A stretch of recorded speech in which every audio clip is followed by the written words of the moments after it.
जिंदाबाद जिंदाबाद जेपी नड्डा जिंदाबाद जिंदाबाद जिंदाबाद जेपी नड्डा जिंदाबाद जिंदाबाद जिंदाबाद डॉक्टर हिमंत बिश्व शर्मा जिंदाबाद जिंदाबाद जिंदाबाद डॉक्टर हिमंत बिश्व शर्मा जिंदाबाद जिंदाबाद जिंदाबाद बोलो भारत माता की পার্টি সরকার এখানে হবে এবং আরো উন্নতির ত্বরান্বিত করবে।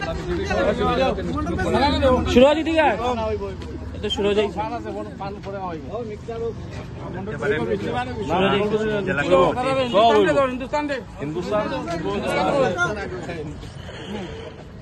हिंदुस्तान जिंदाबाद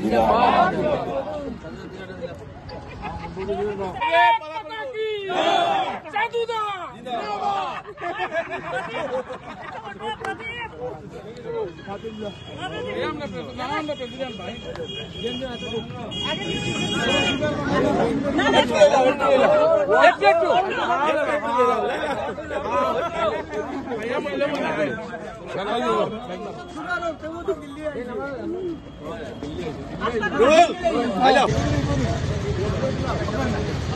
প্রথমে ধন্যবাদ জানাই দিল্লিবাসী সব জনসাধারণকে এবং মোদিজির নেতৃত্বে সেইভাবে বা আমাদের সবার প্রিয় আসামের মুখ্যমন্ত্রী ডক্টর হেমন্ত বিশ্ব শর্মার নেতৃত্বে আগামী দিনও আসামে সেইভাবে রেজাল্ট আমাদের হবে। আচ্ছা, দেখা গেছে যে দিল্লির মুখ্যমন্ত্রী থেকে উপমুখ্যমন্ত্রী সবাই বড় বড় তাবড় নেতা ওরা পরাজিত হয়েছেন, এর বিশেষ কারণ হিসেবে আপনি কি মনে করেন, কোনটা হতে পারে বিশেষ কারণ?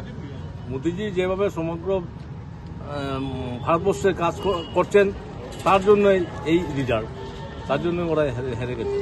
আর মানুষ চায় ডেভেলপমেন্ট কাজ, মিথ্যা প্রতিশ্রুতি কেউ চায় না, তার জন্যই এই রেজাল্টটা হয়েছে। আগামী দিনে 2026ও সেইভাবে আসামেও সেইভাবে রেজাল্ট হবে। হেমন্ত বিশ্ব শর্মার নেতৃত্বে আসাম 100+ থাকবে।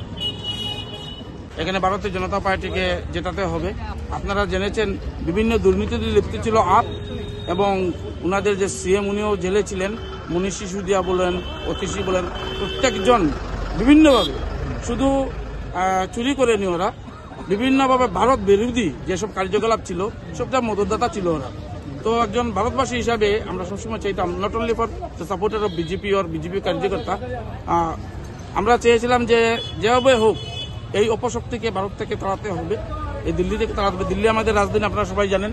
তো দিল্লি থেকে তাড়াতে হবে, যেখানে রাজধানী, এখানে ওরা এখানে বসেই এইসব দুর্নীতি করছিল, ভারত বিরোধী স্লোগান দিচ্ছিল, অ্যান্টি সোশ্যাল যেগুলি অ্যাক্টিভিটিস, ইভেন টেরোরিস্ট যারা আছে টেরোরিজমের পক্ষে ওরা সবসময় কথাবার্তা বলতো। তো এদের যে দিল্লির মানুষ এবার খুব ভাবনা চিন্তা করেই এসব ভোট দিয়েছেন ভারতীয় জনতা পার্টির পক্ষে।